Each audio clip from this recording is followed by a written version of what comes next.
ला हौला वला कुव्वता इल्ला बिल्लाहिल अलिय्यिल अज़ीम। अऊज़ु बिल्लाहि मिनश शैतानिर रजीम। बिस्मिल्लाहिर रहमानिर रहीम। अल्हम्दुलिल्लाहि रब्बिल आलमीन।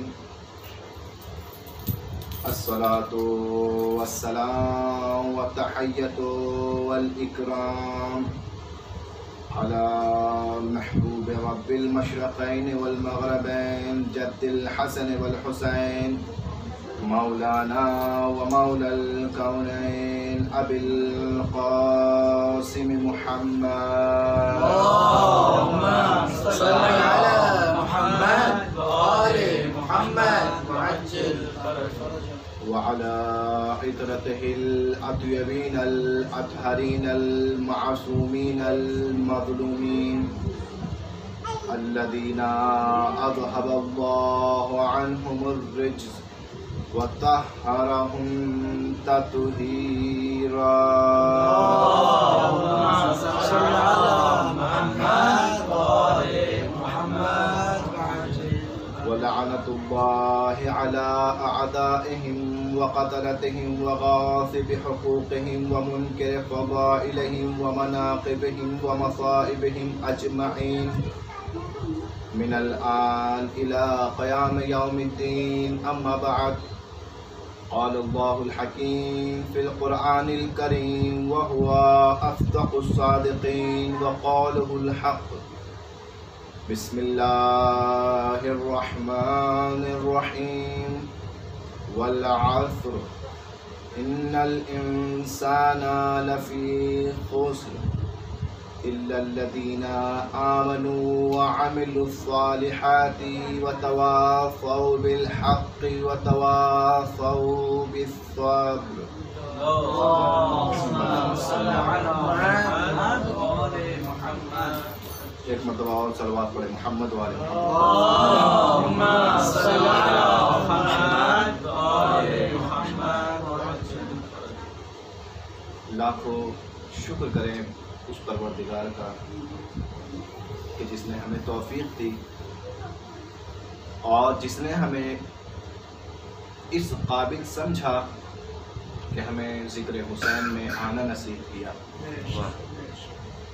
और हमें अपने घर में हुसैन की फर्श अज़ा बिछाने की तौफीक दी कि जो दुनिया की बड़ी अजीम सआदत है, जो दुनिया की बड़ी फजीलत वाली मजलिस है। और यकीनन जब ये मजलिसें बर्पा होती हैं तो हमें शुक्र करना चाहिए उस परवरदिगार का कि उसने हमारे घर में इन मजालिस को बर्पा करने की हमें तौफीक दे दी। बहुत से घर हैं मगर हर घर को ये तौफीक नहीं मिलती। ये परवरदिगारे आलम की तौफीक है, ये उसका ख़ास करम है कि वो किस घर में चाहता है हुसैन की मजलिस अज़ा बर्पा कराना। यकीनन शुक्र का मकाम है सबसे पहले उस परवरदिगारे आलम के लिए कि जिसकी तारीफ़ हज़रत अली अलैहिस्सलाम ने दुआए कुमैल में कुछ इस तरह की है, या मनिस्महु दवा व ज़िक्रुहु शिफा। ये परवरदिगार की अज़मत है कि जो मौलाए कायनात दुआ के ज़रिए से बयान कर रहे हैं। ये परवरदिगार आलम की फजीलत है, या मनिस्महु दुआ। तुम अपनी बीमारियों के लिए दुनिया में तलाश करते फिरना, दवाएं नहीं मिलेंगी। अली बता रहे हैं खुदा का नाम बीमारियों की दवा है। या मनिस्महु दवा, उसका इस्म दवा का काम करता है। जहाँ दवाएं जवाब दे जाए, जहाँ दवाएं काम करना बंद कर दे, जहाँ दवाएं बेअसर हो जाए, खुदा के किसी इस्म का सहारा ले लेना, बीमारियां दफा हो जाएंगी। सलावत पढ़े मोहम्मद वाले मोहम्मद पर।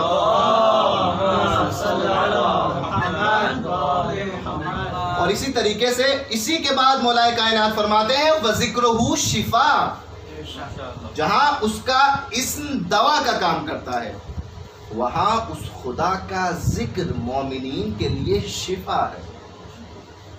और जब इंसान किसी मरज में मुब्तला होता है तो इन्हीं दो चीज़ों की ज़रूरत इंसान को पड़ती है। पहले दवा की तलाश में निकलता है और फिर जब दवा खा लेता है तो शिफा का इंतज़ार करता है। यही तो होता है किसी भी मरज में, चाहे अब वो जिस्मानी मरज हो या फिर रूहानी मरज हो। यहाँ फ़कत रूहानी मरज की बात नहीं हो रही कि कोई कहे कि दुआ के ये जुमले फ़कत रूहानी मरज से मुताल्लिक़ गुफ्तगू कर रहे हैं, नहीं। यहाँ चाहे जिस्मानी मरज की बात हो चाहे रूहानी मरज की बात हो, दोनों मरज के तौर पर अगर अल्लाह के इस्म से काम लेंगे तो दवा का काम करेगा, और अगर खुदावंद आलम का जिक्र करेंगे तो शिफा मैसर हो जाएगी, चाहे जिस्मानी बीमारियां हो या रूहानी बीमारियां हो। बहुत से ऐसे वाक़यात इन आंखों ने देखे हैं कि इस जिक्र खुदा ने ऐसी बीमारियां, ऐसी हालत और ऐसी स्टेज पर जब इंसान पहुंच चुका था। अभी कुछ ही दिन पहले का वाक़या, डॉक्टर ने ये कह दिया कि इनके पास में 3 घंटे का टाइम बाकी है। अभी 10 दिन पहले का वाक़या, डॉक्टर ने कह दिया कि 3 घंटे का टाइम बाकी है, चाहो तो घर ले जाइए और आप चाहें तो यहीं हॉस्पिटल में रहने दीजिए। 3 घंटे से ज़ायद अब इनके पास वक्त नहीं बचा। बच्चे अपनी वालिदा को लेकर घर की जानिब आए। अब एक मायूसी का आलम है कि डॉक्टर ने इस तरीके से जवाब दिया है कि भाई 3 घंटे से ज़ायद अब इनके पास टाइम नहीं बचा, इनके पास वक्त नहीं बचा। अब वो खातून क्या करेगी जिसके पास फ़कत 3 घंटे का वक्त बचा है? अब उसने मुसल्ला इबादत को बिछाया और जिक्र परवरदिगार करना शुरू किया और इस तरीके से खुदा की जानिब वो मुतवज्जे हुई। अब यहाँ इन आसमान तजल्ली दिखाई, और ये जो मौलाए कायनात का जुमला है, या मनिस्महु दवा व ज़िक्रुहु शिफा, इस जुमले ने अपना करिश्मा दिखाया, अपनी करामत दिखाई। जिक्र खुदा करते करते आज 10 दिन हो गए, मगर मौत के आसार तारी नहीं है। हजरत अली यही बताना चाहते हैं कि ये जो परवरदिगार आलम के अस्मा हैं, ये हमारे लिए दवा भी हैं और हमारे लिए शिफा भी हैं। सलवात पढ़े मोहम्मद वाले मोहम्मद। तो उसी खुदा के जिक्र से इस पाक और इस मुबारक जिक्र की शुरुआत करते हैं। इसी परवरदिगार ने सूरह मुबारक वल अस्र में, छोटा सा मुख्तसर सा सूरा है मगर बड़ा अहम पैगाम अपने अंदर लिए हुए है।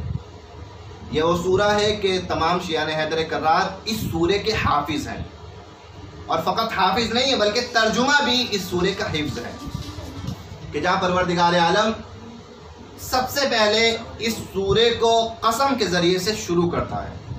बिस्मिल्लाहिर्रहमानिर्रहीम वल अस्र, ज़माने की कसम, इन्नल इंसाना लफ़ी खुस्र, बेशक ये इंसान खसारे में है, बेशक ये इंसान घाटे में है, बेशक ये इंसान लॉस में है, नुकसान में है।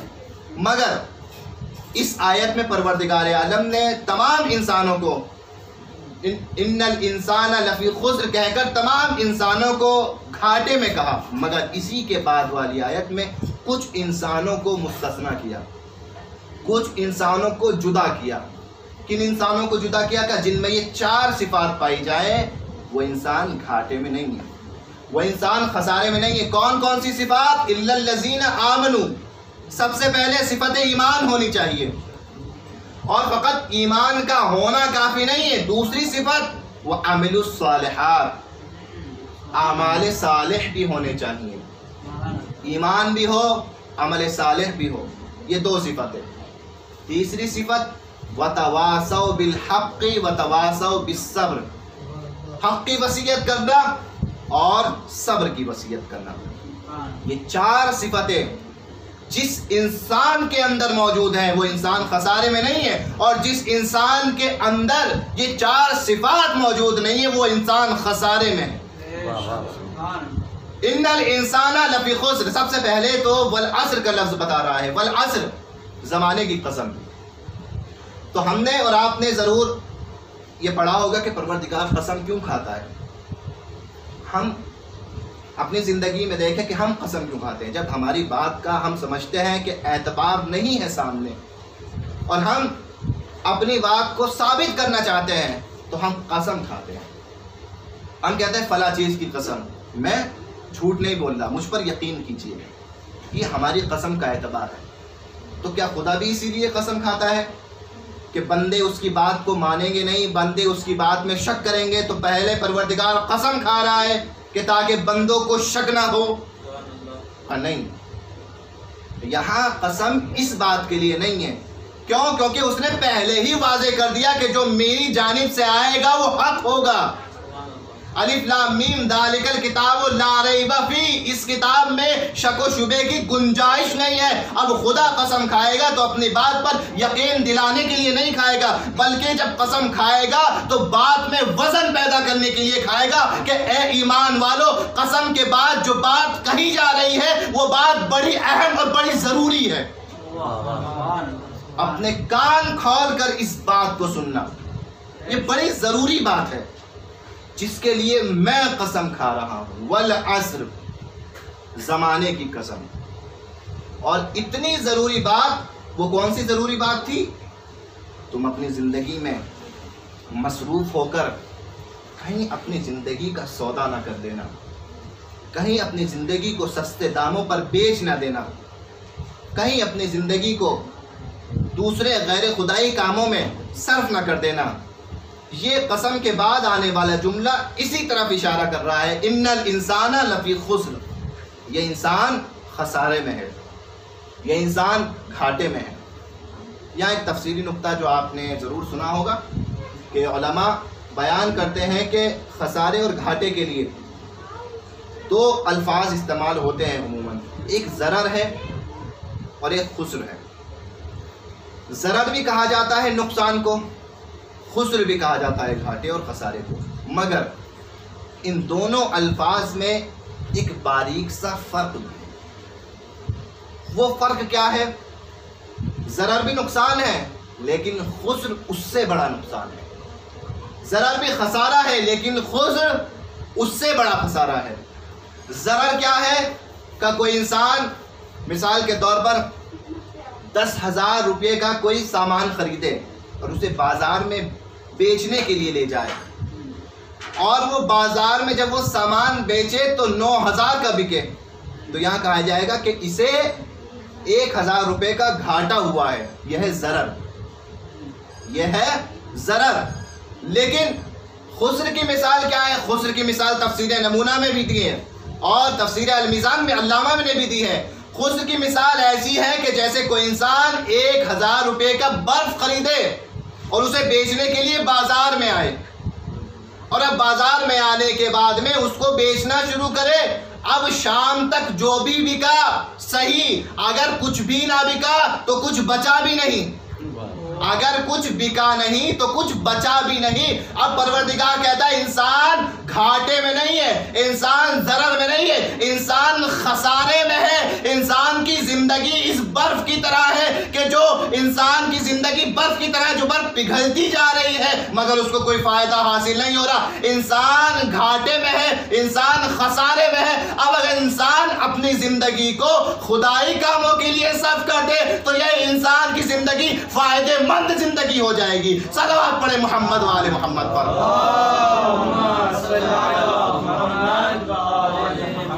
ये जिंदगी बड़ी कीमती है। इमाम हादी अलैहिस्सलाम फरमाते हैं कि ये दुनिया एक बाजार है।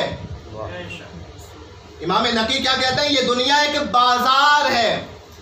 कुछ लोग इस बाजार में फायदा हासिल करते हैं, कुछ लोग इस बाजार में नुकसान उठाते हैं। फायदे और नुकसान का मेयार क्या है? अगर इस दुनिया में खुदा के अहकामात पर अमल कर रहे हैं तो अब इस दुनिया से फायदा हासिल किया, लेकिन अगर इस दुनिया में खुदा के अहकामात को पसे पुष्ट डाल रहे हैं, इन्नल इंसान लफी खुस्र, यहाँ है कि इंसान घाटे में है। अब इंसान दुनिया में भी अब अपना कोई बिजनेस शुरू करता है, छोटा सा भी कोई बिजनेस शुरू करता है, तो वो इंसान देखता है कि उसमें प्रॉफिट कितना है, उसमें फ़ायदा कितना है, उस बिजनेस में इन्वेस्ट कितना होगा और उस बिजनेस से प्रॉफिट कितना हासिल होगा। मगर यहीं से एक नुक्ता इस फर्श अज़ा की अज़मत की तरफ मैं आपकी खिदमत में पेश करना चाहता हूँ। इमाम जाफ़र सादिक अलैहिस्सलातु वस्सलाम हैं।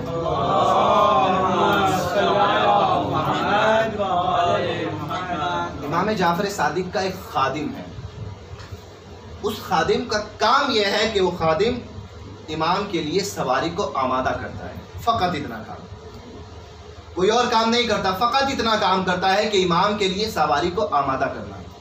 अगर इमाम कहीं जाने के लिए तैयारी कर रहे हैं तो सवारी को लाकर खड़ा कर देता है। अगर इमाम कहीं से वापस आए हैं तो सवारी को वापस ले आकर अस्तबल में बांध देता है, या जहाँ भी उस सवारी को इमाम रखते होंगे वहाँ जाकर रख देता है। ये गुलाम है और इसका फ़कत इतना काम है, इतना काम इस गुलाम का है। अस्फहान से एक ताजिर जाता है इमाम की खिदमत में, बहुत बड़ा ताजिर है, बहुत माल दौलत उसके पास है, बहुत बड़ी तिजारत उसके पास है। और जाने के बाद इमाम से मुलाकात करता है। इमाम से मुलाकात के दौरान वो इस गुलाम को देखता है कि जिसका काम फ़कत इतना है कि इमाम के लिए सवारी आमादा करता है। इमाम के आने जाने के लिए सवारी की जिम्मेदारी इस गुलाम की है। अब ये अस्फहानी ताजिर उस गुलाम के पास जाता है और कहता है कि मैं तुझसे एक तिजारत करना चाहता हूँ, मैं तुझसे एक सौदा करना चाहता हूँ। क्या कैसा सौदा? कहा कि तिजारत बड़े फ़ायदे की तिजारत है, जितना मेरा बिजनेस है, जितना मेरा काम है वो तेरे हवाले, तू संभाल ले, और जो ये तेरा काम है वो मेरे हवाले, वो मुझे दे दे। गुलाम ने जैसे ही सुना कि इतना बड़ा इसका बिजनेस, इतनी मालो दौलत इसके पास में, मसलन हर रोज करोड़ों रुपए का टर्नओवर है, करोड़ों रुपए की कमाई है, मसलन आज के ज़माने में अगर कहा जाए तो बड़े फ़ायदे का सौदा है। यहाँ तो क्या करता हूँ, बस इमाम के लिए एक ज़ीन आमादा करने का काम है, इमाम के लिए सवारी तैयार करने का काम है, लिहाजा वहाँ बड़ा प्रॉफिट है, बड़ा फ़ायदा है। एक मरतबा इसका जहन बदला और अब ये आया इमाम सादिक की खिदमत में, और आने के बाद कहता है, यब्ना रसूलल्लाह, अगर मुझे कहीं से ज़्यादा फ़ायदा मिले तो आप मुझे रोकेंगे तो नहीं? अब ये इमाम से सवाल कर रहा है। इमाम ने जवाब दिया, बिल्कुल मैं तुझे नहीं रोकूंगा। हम अहले बैत गुलामों को गुलाम नहीं समझते, हम अहले बैत गुलाम नहीं समझते। अगर तुझे कहीं महसूस हो रहा है कि हमसे ज़्यादा फ़ायदा तुझे मिल रहा है तो जा, चला जा। वो बड़ा खुश हुआ कि इमाम ने इजाज़त दे दी। अब वो वापस जाने लगा तो इमाम ने उसे सदा दी और वापस बुलाया। इमाम ने उसे रोका, का रुक जा। कब फरमाया, या रसूलल्लाह, का जा रहा है, तूने इतनी खिदमत की है मेरी, तूने इतना काम किया है, जाते जाते हमारी तरफ से एक तोहफा लेते जा, जाते जाते हमारी तरफ से एक हदिया लेता जा। उसने कहा, ठीक है आगा, या अपना रसूलल्लाह, क्या तोहफा देना चाहते हैं? कहा, मैं तोहफे के तौर पर तुझे एक हदीस सुनाता हूँ, तुझे एक हदीस सुनाता हूँ। अब इमाम हदीस को उस गुलाम के सामने पेश करते हैं कि जब रोज़े क़यामत होगी, एक नूर का मिंबर सजाया जाएगा, और जब लोगों के हिसाब व किताब पूरे हो जाएंगे तो सबसे पहले हमारे जद्द अमजद हज़रत मोहम्मद मुस्तफ़ा सल्लल्लाहु अलैहि वसल्लम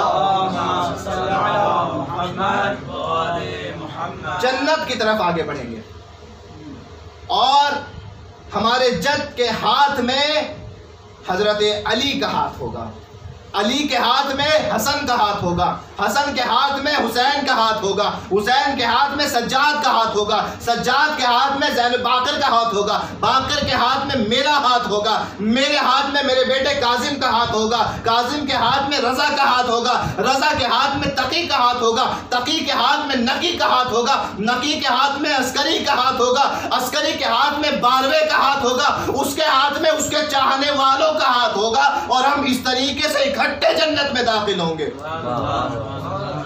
इस तरीके से हम इकट्ठे जन्नत की तरफ चलेंगे। अब जैसे ही ये जुमला सुना, ये हदीस सुनी, फौरन वापस आया। वापस आने के बाद हाथों को जोड़ के कहता है, मौला मैं नहीं चाहता कि आपकी खिदमत से दूर जाऊं। कहा, अब क्यों इरादा बदल दिया? तू तो जाने वाला था अस्फहानी ताजिर के पास में। कहा, मौला मैं समझ गया, अस्फहानी ताजिर की अगर तिजारत को अपने जिम्मे ले लेता हूँ फकत दुनिया के कुछ अय्याम का फायदा है, मगर आपके दर का खादिम बन जाता हूँ तो दुनिया में भी फायदा है, आखिरत में भी फायदा है।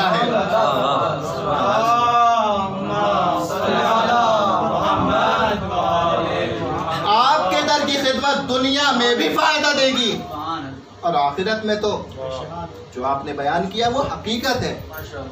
मैं इसी तरीके से खिदमत करता करता आपके साथ जन्नत तक जाना चाहता हूँ।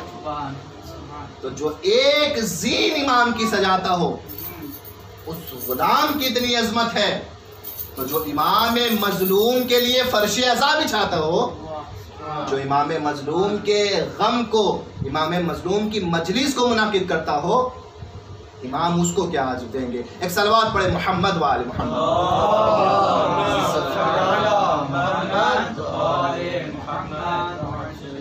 तो परवरदिगार आलम ने 4 सिफात बयान की है उन लोगों के लिए कि जो लोग इस खसारे से बाहर हैं, जो लोग इस घाटे से बाहर हैं। पहली सिफत ईमान की सिफत, दूसरी अमल की सिफत, और तीसरी और चौथी हक और सब्र की सिफत। हक पर कायम रहना, हक की वसीयत करना, सब्र करना, सब्र की वसीयत करना। यहाँ सब्र की वसीयत उसी वक्त इंसान करेगा कि जब खुद साबिर होगा। जिसके अंदर खुद सब्र ना हो उसको कहा जाए कि दूसरों को सब्र की वसीयत करो, नहीं। अल्लाह कह रहा है वतवासो बिस्सब्र, इसका मतलब खुद भी सब्र करता होगा, दूसरों से भी सब्र की वसीयत करेगा। जब हमने उलमाए इस्लाम से पूछा तो सब्र के बारे में उलमा ने सब्र की 3 किस्में बयान की। 3 किस्में सब्र की बयान की। सब्र की 3 किस्में हैं। एक सब्र पर इताअत, दूसरा सब्र पर मासियत, और तीसरा सब्र पर मुसीबत। ये 3 किस्में सब्र की हैं। सब्र पर इताअत, सब्र पर मासियत, सब्र पर मुसीबत। इसमें मैं सब्र पर मासियत से शुरू करता हूँ कि सब्र पर मासियत की जो मंजिल है वो कितनी अहम मंजिल है कि इंसान गुनाहों पर सब्र करे। सब्र पर इताअत, इंसान खुदा की इताअत में सब्र करे। सब्र पर मुसीबत, खुदा की जानिब से आने वाले इम्तिहानात में, मुसीबत में सब्र करे। इन 3 मकामात पर अगर इंसान सब्र कर लेता है तो इंसान कहलाता है साबिर। ये 3 मकामात हैं सब्र के।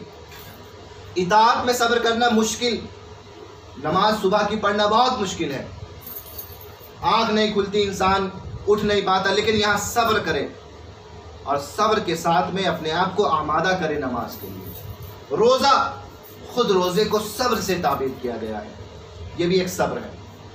खुम्स व ज़कात का देना, जाहिर सी बात है इंसान के दिल में कैफियत पैदा होती है कि मैं इतने माल को खुद से दूर कर रहा हूँ, यहाँ भी सब्र करे।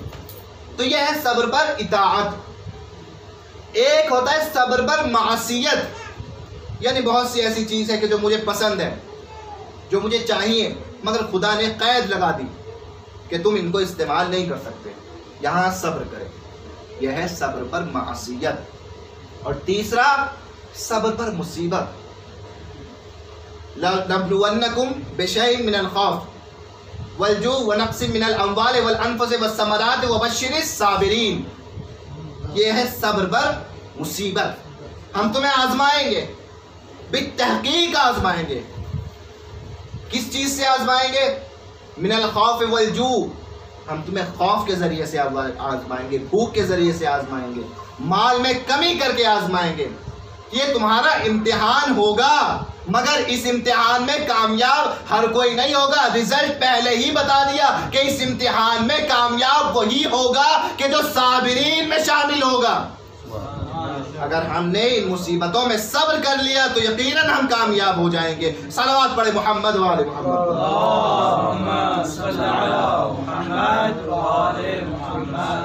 सब्र पर इताअत, सब्र पर मासियत और सब्र पर मुसीबत। इसमें सब्र पर इताअत जो होता है, अब इंसान की अलग अलग कैटेगरी है। किसी के लिए सब्र पर इताअत आसान होता है, सब्र पर मासियत मुश्किल होता है। किसी के लिए सब्र पर मासियत आसान होता है, इताअत मुश्किल होता है। किसी के लिए दोनों आसान होते हैं, सब्र पर मुसीबत मुश्किल हो जाता है। ये तीनों कैटेगरी अलग अलग इंसानों की है। लिहाजा परवरदिगार आलम ने कहा तीनों मकामात पर तुम्हें सब्र करना है। और अगर इंसान फ़कत सब्र पर मासियत को देख ले तो यहाँ पर कुरान मजीद ने खुद बढ़ के कहा, असान तकराओ शैन व हुवा खैरुल लकुम, व आसान तुहिब्बू शैअन व हुवा शर्रुल लकुम वल्लाहु यअलमु व अंतुम ला तअलमून। बहुत सी चीज़ें तुम्हें अच्छी लगेंगी, ये चीज़ बहुत अच्छी है, ये चीज़ बहुत खूबसूरत है, ये चीज़ बहुत ठीक है, मेरे लिए मुनासिब है, लेकिन परवरदिगार जानता है वो चीज़ तुम्हारे लिए मुनासिब नहीं है। और बहुत सी चीज़ तुम्हें अपने लिए मुनासिब नहीं लगेंगी, तुम उससे दूर भागने की कोशिश करोगे, लेकिन परवरदिगार जानता है वो चीज़ तुम्हारे लिए ठीक है, मुनासिब है। वल्लाहु यअलमु, खुदा जानता है, व अंतुम ला तअलमून, तुम्हें इस बात का इल्म नहीं है। ये परवरदिगार आलम इशारा है ये सब्र पर मासियत की तरफ, कि इंसान जब मासियत की तरफ जाए तो अपने आप को रोक ले कि ये चीज़ मुझे ज़ाहिरन अच्छी नज़र आ रही है, मगर असल में ये चीज़ मेरे लिए दुरुस्त नहीं है। यकीन कहिए, ये अगर यहाँ पर इंसान सब्र कर ले तो जो परवरदिगार सवाब देगा वो तो अपनी जगह, लेकिन परवरदिगार जो इस बंदे को तोहफा देगा उसका अंदाजा इंसान नहीं लगा सकता। सब्र पर मासियत या सब्र के ऊपर सवाब भी है, परवरदिगार आलम की तरफ से तोहफा भी है, सवाब भी है, तोहफा भी है। किस तरीके से इंसान अगर रुक जाए कहीं जाता हुआ, अब उसके लिए सवाब भी है और एक हदिया भी है जो खुदा की जानिब से आता है। एक सैदानी, एक खातून पहुंची एक आहनगर के पास में, और जाने के बाद में उसने कहा कि मेरे बच्चे यतीम हैं और भूख से जाबलक हैं, मरने के करीब हैं, मेरी कुछ मदद कर। ये आहनगर, इसने जवाब में एक नाशाइस्ता मुतालबा कर दिया कि मैं तेरी मदद करने के लिए तैयार हूँ, मगर ये मेरा मुतालबा है। वो वापस चली गई। अब वापस जाने के बाद में अगले दिन फिर आई, का मेरे पास अब इसके अलावा कोई रास्ता नहीं बाकी बचा, अपने बच्चों की जिंदगी बचाने के लिए मैं तैयार हूं, मैं आमादा हूं, जो भी तेरा मुतालिबा है, मगर मेरी एक शर्त है। का क्या शर्त है? का मेरी ये शर्त है कि मैं वहां मुझे लेके जा कि जहां कोई देखने वाला मौजूद ना हो। अब वो आहनगर उसको लेके आता है और आने के बाद में जो भी उसकी नजर में कोई ऐसी जगह थी वहां उसको लेकर चला जाता है। अब जब देखता है तो इस मोमिना का बदन कांप रहा है, सर से पैर तक पसीने में डूबी हुई है। अब ये पूछता है घबराने का सबब क्या है? कहा मैंने कहा था कि ऐसी जगह लेके जाना कि जहां कोई ना देख रहा हो। मुझे भी यहां भी महसूस हो रहा है कि मेरा परवरदिगार यहां मुझे देख रहा है, मेरा परवरदिगार मुझे यहां देख रहा है। ये जुमला कहना था उस मोमिना का। अब उसके दिल में शर्मिंदगी के आसार पैदा हुए और उसने अपने अमल से खुद को पीछे हटाया और कहा कि तूने मेरी आंखों को खोल दिया है मोमिना, जा वापस चली जा। अब यहां पर इस मोमिना की जबान से निकला कि तूने मुझको पाक रखा, लिहाजा मैं तुझे दुआ देती हूं कि परवरदिगार तुझे दुनिया और आखिरत की आग से बचाए, दुनिया और आखिरत की आग से तुझे अमान अता करे। अब इधर ये मोमिना चली गई। अब उसके बाद में जिंदगी भर उस आहंगर को देखा गया। कैसा देखा गया कि जलते हुए लाल लोहे को अपने हाथों में पकड़ के मोड़ देता है, हाथ भी नहीं जलते। किसी ने पूछा कि ये तोहफा ये तुझे कैसे नसीब हुआ, ये नेमत तुझे कैसे नसीब हुई? क्या ये नेमत एक मासियत से रुक जाने की नेमत है, एक मासियत से रुक जाने की नेमत है। तो बस जुमला कहने का हक है कि अगर एक सैदानी दुआ दे दे तो इंसान पर दुनिया और आखिरत की आग हराम हो जाती है। तो जिसे शहजादी फातिमा दुआ दे दे, जिसे सैयदा दुआ दे दे, एक सलवात पढ़े मोहम्मद वाले मोहम्मद। यह है सब्र पर मासियत, सब्र पर मुसीबत।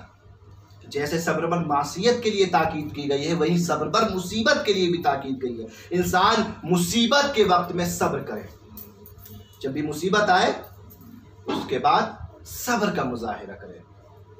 मुसीबत में अपने हौसले को अपने हाथ से जाने ना दें, परेशान ना हो, शिकवा ना करे, गिला ना करे, बल्कि मुसीबत के आलम में भी खुदा की मसलहत पर राजी रहे। यह सब्र पर मुसीबत कि ये मुसीबतें आएंगी, ये इम्तिहान होते रहेंगे, मगर इंसान को साबिर रहना है। और उसके बाद वबश्शिरी साबिरीन, सब्र करने वालों के लिए बशारत है। यहाँ सब्र पर मुसीबत भी ज़रूरी है। अब बहुत से उलमा मुसीबतों को भी दो किस्मों में तकसीम कर देते हैं कि यानी मुसीबत एक तो वो है कि जो परवरदिगार आलम की तरफ से इम्तिहान है, और जब दूसरी मुसीबत भी है कि जो खुद इंसान के अमल का नतीजा होती है, वो खुद इंसान अपने अमल का नतीजा भुगतता है जो मुसीबत में गिरफ्तार होता है। इस तरफ भी रिवायत रोशनी डालती है और इस तरफ भी रिवायत रोशनी डालती है कि हाँ, मुसीबत इन दोनों तरह की मुसीबत होती हैं। बाज़ मुसीबत ऐसी होती है कि खुदा की तरफ से इम्तिहान है, बाज़ मुसीबत ऐसी होती है कि इंसान के खुद अपने अमल का नतीजा है। अच्छा, अब पता कैसे चले कि मैं जिस मुसीबत में गिरफ्तार हूँ वो मेरे अमल का नतीजा है या खुदा की तरफ से इम्तिहान है? कोई एक ऐसा मेयार है पता लगाने का, कोई पैमाना है पता लगाने का कि मुझे पता लग जाए कि ये मुसीबत या तो खुद मुसीबत है या इम्तिहान है? आयतुल्लाह अंसारियान, उनका एक जुमला बड़ा मशहूर है। यहाँ वो फरमाते हैं, जब उनसे पूछा गया कि आका बताइए कैसे पता लगाएं कि कौन सी मुसीबत बला है और कौन सी मुसीबत इम्तिहान है, तो आका जवाब देते हैं कि पता लगाने की ज़रूरत क्या है। पता लगाने की ज़रूरत क्या है? खुदा ने इसीलिए छुपा के रखा है ताकि ज़माना समझ ना पाए कि तुम पर जो मुसीबतें आ रही हैं ये मुसीबत बला है या इम्तिहान। कहा कि क्यों ना समझ पाए? कहा कि अगर इंसान ये समझ लेगा कि ये मुसीबत मेरे गुनाहों का नतीजा है, बला है, तो नाउमीदी का शिकार हो जाएगा। और अगर इंसान ये समझ लेगा कि ये मुसीबत इम्तिहान है, खुदा ने मुझे इस काबिल समझा कि इम्तिहान ले रहा है मेरा, तो इंसान तकब्बुर में गिरफ्तार हो जाएगा। खुदा न इंसान को मुतकब्बिर देखना चाहता है, खुदा न इंसान को मायूस देखना चाहता है। एक सलवात पढ़े मोहम्मद वाले मोहम्मद पर। और बस आखिरी किस्म, सब्र पर इताअत, इताअत पर सब्र करना, खुदा की इताअत करना और उसमें सब्र करना। मैंने पहले भी अर्ज किया कि हो सकता है इंसान के मिजाज अलग अलग है, किसी के लिए कोई सब्र आसान हो और किसी मरहले में वो मुश्किल हो, मगर जब हम देखते हैं तो ये सब्र पर इताअत जो है बहुत से लोगों के लिए जो है मुश्किल हो जाता है। आम तौर पर समझा जाता है कि सब्र पर इताअत नाम है इबादत का, नाम है बंदगी करने का। भाई नमाज पढ़ लीजिए, ये सब्र पर इताअत है, रोज़ा रख लो, ये सब्र पर इताअत है, खुम्स व ज़कात दे दो, सब्र पर इताअत है। क्या यही सब्र पर इताअत है? अगर यही सब्र पर इताअत है, इबादत अंजाम देना ही सब्र पर इताअत है, तो इबादत इब्लीस ने कितनी अंजाम दी थी? उसकी इबादतें, उसकी इबादतों की जितनी किसी फरिश्ते की उस वक्त इबादतें नहीं थी। उसने इबादत तो की थी खुदा की, मगर खुदा की इताअत नहीं की। इब्लीस ने खुदा की इबादत तो की मगर इताअत नहीं की। कहाँ इताअत नहीं की? का इतने सालों तक इबादत करता रहा, जहां एक सजदे का हुक्म दिया वहां इनकार कर दिया। का तू आबिद तो हो सकता है, तू मुती नहीं हो सकता। लिहाजा किसी भी रिवायत में ये नहीं कहा गया कि शैतान इबादत गुजार, ये नहीं कहा गया कि शैतान मुती था, ये तो कहा गया कि शैतान आबिद था, लेकिन मुती शैतान के लिए इस्तेमाल नहीं हुआ है। क्यों? क्योंकि इबादत अलग है, इताअत अलग है। इबादत नाम है खुदा ने जो अहकाम बताए हैं उन पर अमल करने का, और इताअत नाम है अपने मौला के मुताबिक जिंदगी को गुजारने का। जैसे मेरे मौला को पसंद है वैसे मैं इताअत करूंगा, वैसे अपनी जिंदगी को गुजारूंगा। नमाज इबादत है, अगर मौला को पसंद हो, अगर कभी कहे कि सजदा आदम के लिए कर दो, यहां सजदा करना इताअत है। जिहाद इबादत है, जिहाद इबादत है, बड़ी अजीम इबादत है। लेकिन अगर इसी इबादत के सामने मौला कहते हुए नजर आए अब्बास तलवार को रोक लो, तो यहां तलवार को रोक लेना इताअत है। अब्बास बता रहे हैं कि इबादत जरूरी नहीं है, इबादत काफी नहीं है, बल्कि मौला की इताअत होनी चाहिए। सलवात पढ़े मोहम्मद वाले मोहम्मद पर।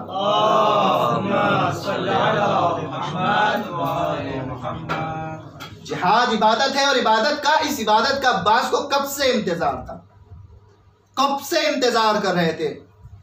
सिफीन के बाद अब्बास को इंतजार था कि करबला आए और मैं इस अजीम इबादत को अंजाम दूं। मगर हर मौके पर इमाम हुसैन ने रोका, कहा भी करबला नहीं आई। मदीने में जब वलीद के दरबार में गए, इमाम ने कहा अब्बास करबला नहीं आई। जब मदीने को छोड़ा और खाने काबा को छोड़ना पड़ा, खाने काबा से रुखसत होना पड़ा, अब्बास करबला नहीं आई है। रास्ते में जनाब मुस्लिम की शहादत हुई, जनाब अब्बास को जलाल आया, अब्बास करबला नहीं आई। मंजिल आगे बढ़ी, हुर ने रास्ता रोका, अब्बास करबला नहीं आई है। इस अब्बास को कितना इंतजार था, किस कदर इंतजार था। आखिर में एक वो वक्त आया कि 4 मुहर्रम को हुक्म दिया गया कि खैमों को दरिया के किनारे से हटा लिया जाए, खैमों को दरिया के किनारे से हटा लिया जाए।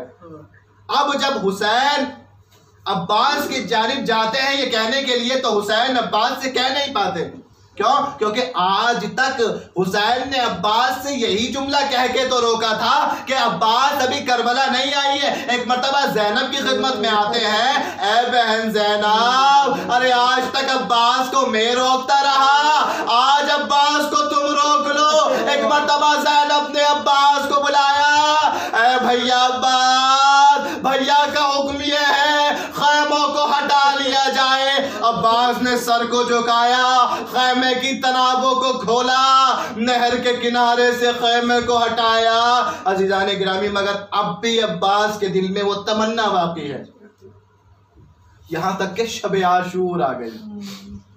शब आशूर हजरत अब्बास ने एक रिवायत के मुताबिक उलमा से सुना है कि हजरत अली अकबर के साथ में जब मैदान का मुशाहिदा किया है, तो हजरत अब्बास ने कहा कि मेरे बेटे अकबर, अली अकबर, ये लश्कर क्या है? कुछ भी नहीं। का कल एक तरफ से तुम मैदान में आना, एक तरफ से मैं मैदान में आऊंगा, फिर देखते हैं कि कौन हुसैन इब्ने अली तक पहुंचता है। एक मरतबा ये तो शब आशूर थी, मगर जब रोज़े आशूर आई और एक एक करके असहाब जामे शहादत नोश करते रहे, हुसैन की खिदमत में अपने जाम का नजराना पेश करते रहे, अब्बास ने देखा हुर आए शहीद हो गए, हबीब आए शहीद हो गए, अरे आन मोहम्मद आए शहीद हो गए, अकबर आए शहीद हो गए। अब जब कोई ना बचा, अब्बास हुसैन की खिदमत में आते हैं, ऐ आका अब मुझे भी रब की इजाजत दे दीजिए। अरे हुसैन ने कयामत खेज जुमला कहा, अब्बास, अरे तुम तो मेरे लश्कर के अलमदार, अब्बास तुम तो मेरे लश्कर के अलमदार हो। यहाँ तक रिवायत में मैंने पढ़ा, आगे उलमा पढ़ते हैं कि अब्बास ने दाएं जानिब देखा, बाएं जानिब देखा और कहा, आका, अरे वो लश्कर कहाँ है जिसकी मैं अलमदारी करता था? आका, मुझे भी वहां जाने दो जहां मेरे लश्कर चला गया। अजीजाने गिरामी, यहाँ अब्बास इजाजत मांग रहे हैं, मगर हुसैन ने कहा, भैया अब्बास, रन की इजाजत नहीं है, जरा सुनो, खैमे से अल अतश की सदाएं बुलंद हो रही हैं। अब्बास जाओ, फराज से इन बच्चों के लिए पानी की सबील कर लाओ। अजीज़ान गिरामी, जनाब अब्बास ने इमाम हुसैन के हुक्म को मानते हुए अपने परचम को लिया, मश्क सकीना को बांधा। एक मर्तबा हुसैन ने वापस बुलाया, कहा क्या हुआ? का परचम को झुकाओ। अब जो परचम पर झुकाया, परचम पर लिखा हुआ था नस्रुम मिनल्लाह है, वो फतहुन करीब। हुसैन ने नीचे लिख दिया, इन्ना लिल्लाह व इन्ना इलैहि राजिऊन। अब्बास, जाओ खुदा हाफिज। काका इन्ना लिल्लाह लिखने की जरूरत क्या है? कहा मैं बताना चाहता हूँ अब्बा। अरे जा तो रहे हो मगर वापस ना आओगे। एक मरतबा मश्क लेके हजरत अब्बास नहर की जानिब आए हैं, मश्क सकीना को भरा। अब रावी कहता है मैंने देखा कि अब्बास ने चुल्लू में पानी को उठाया और पानी को दोबारा फुरात पर फेंक दिया। बहुत से उलमा इसकी तहलील करते हैं कि क्यों अब्बास ने उठाया, क्यों अब्बास ने फेंक दिया। किसी ने लिखा कि शायद अब्बास पीना चाहते थे मगर सकीना की प्यास याद आ गई। ये सब तखय्युलात है, मगर अजीज़ान गिरामी मेरा दिल कहता है शायद एक ये भी वजह रही हो कि अगर अब्बास पानी को चुल्लू में उठाकर दोबारा ना फेंकते तो रावी कभी ना लिखता कि अब्बास ने पानी हरगिज़ नहीं पिया। अब्बास ने चुल्लू में लेके फेंक कर बताया ताकि रिवायत लिखने वाला भी ये लिखे कि अब्बास ने पानी को मुंह से ना लगाया।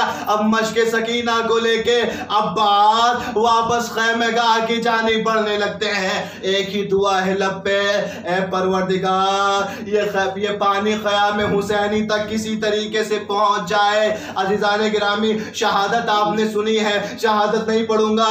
ये रिवायत अज़ीज़ान गिरामी रिवायत आपने सुनी है कि दाया बाजू कलम हुआ, बाया बाजू कलम हुआ। बस आखिर में हुसैन ने एक आवाज सुनी, ऐ मेरे आका गुलाम का आखिरी सलाम। अब ये आवाज सुन के हुसैन ने क़यामत खैर जुमला फरमाया, अल आन अनकसरा ज़हरी।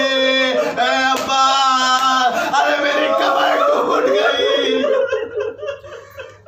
अब्बास, अरे मेरी कमर टूट गई। हुसैन ने कमर को थामा, अब्बास की जानिब आए। अरे दोनों भाइयों में गुफ्तगू हुई, वसीयतें हुई। अब यहाँ अब्बास के परचम को लेके मौला वापस जाते हैं, लाशे को मैदान में छोड़ देते हैं। वापस परचम खैमों की जानिब आता है। अब बच्चे परचम को आते हुए देखते हैं। यहाँ से मीर अनीस ने फरमाया, मीर अनीस ने इसी नक्शे को, इसी तस्वुर को पेश किया है कि जब नहरे अलकमा से इमाम उमम चले, फरमाया तू करीम निगहबान हम चले, हाथों में लेके शाह व पुरखोलम चले और पीछे पीछे सैयदे आले उमम चले। अरे जंगल में शोर नालो फरियाद आता, हजरत के पीछे अस्बे अलमदार शाह था। अज़ीज़ान गिरामी सरवर अलम को, अकबर अलम को खैमे के अंदर झुका के लाए, सर अपना पीटते हुए घर में हुसैन आए। अरे चिल्लाते थे कि भाई को, भाई कहाँ से पाए। अब्बास, अरे साथ छोड़ दिया मेरा, हाय हाय। अरे छीना अजल ने हमसे हमारे दिलेर को, अरे सोता हुआ तराई पे छोड़ा है शेर को, सोता हुआ तराई पे छोड़ा है शेर को। अब यहाँ बस आखिरी बंद आपकी खिदमत में अर्ज करता हूँ, मीर अनीस का बंद है, सोता हुआ तराई पे छोड़ा है शेर को। हजरत अब्बास का एक छोटा फर्जंद है जिसका नाम फजल बिन अब्बास है। अज़ीज़ान गिरामी उसकी जनाब इमाम हुसैन से गुफ्तगू होती है। एक मरतबा जब फजल इमाम हुसैन से अपने बाबा की शहादत का हाल सुनते हैं तो मैदान की जानिब दौड़ते हैं। दौड़ा ये सुन के नहर की जानिब वो बेपदर रोकर पुकारे शाह के बेटा चले किधर। अरे दंदे से हाथ जोड़ के बोला वो नौहगर, अरे बाबा की लाश उठाने को जाता हूँ नहर पर, मैयत ना उठ सकेगी तो खाली ना आऊंगा। अरे दामन में मैं कटे हुए हाथों को लाऊंगा। अला वला नतुल्लाहि अला कौमिज़ ज़ालिमीन सयालमुल लज़ीना ज़लमू अय्युमुनक़लबि यनक़लिबून इन्ना लिल्लाहि व इन्ना इलैहि राजिऊन। रिज़क़न बिक़ज़ाइहि व तस्लीमन लिअम्रिहि मा